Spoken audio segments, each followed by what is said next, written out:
হাত ছাড়লেন কৌস্তব বাগচি। 24 ঘন্টার মধ্যে দলবদল করলেন কৌস্তব। দলে স্বাগত জানালেন বিজেপি নেতৃত্ব। আমি এদেরকে ওয়েলকাম করছি। আমাদের সভাপতি মহোদয় যা বলেছেন তাকে অত্যন্ত হৃদয়ের সঙ্গে গ্রহণ করছি এবং আমরা একসঙ্গে কাজ করব। আমাদের এখন লক্ষ্য মোদিজিকে 400-র বেশি আসন দিয়ে আমরা তৃতীয়বারের জন্য প্রধানমন্ত্রী করব। জল্পনা ছিল কৌস্তব বিজেপিতে যোগদান করতে পারেন, আর বৃহস্পতিবার সেই জল্পনায় পড়ল শিলমোহর। এই দিন রাজ্যের বিরোধী দলনেতা শুভেন্দু অধিকারী এবং রাজ্য সভাপতি সুকান্ত মজুমদারের হাত ধরে বিজেপিতে যোগদান করলেন কৌস্তব বাগচি।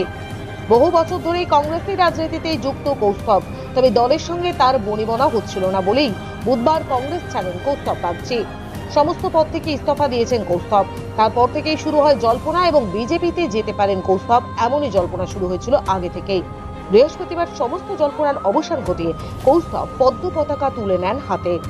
এবং বিশেষ করে আইনজীবী কৌস্তব বাগচি গত 2-2.5 বছরে যে সমস্ত জ্বলন্ত ইস্যুগুলো হয়েছে, তিনি তার পার্টি লাইনের বাইরে গিয়ে পশ্চিমবাংলার মানুষের সেন্টিমেন্টকে মর্যাদা দিয়ে তিনি কিন্তু তার বক্তব্য রেখেছেন। শুধু নয়, কোথাও কোথাও তিনি সশরীরে এলাকাতেও গেছেন এবং এর জন্য মমতা পুলিশ বা মমতা সরকারের দ্বারা তাকে গ্রেপ্তারও হতে হয়েছে, জামিনও পেয়েছেন এবং তাকে অনেক লিগ্যাল ফাইটও করতে হয়েছে।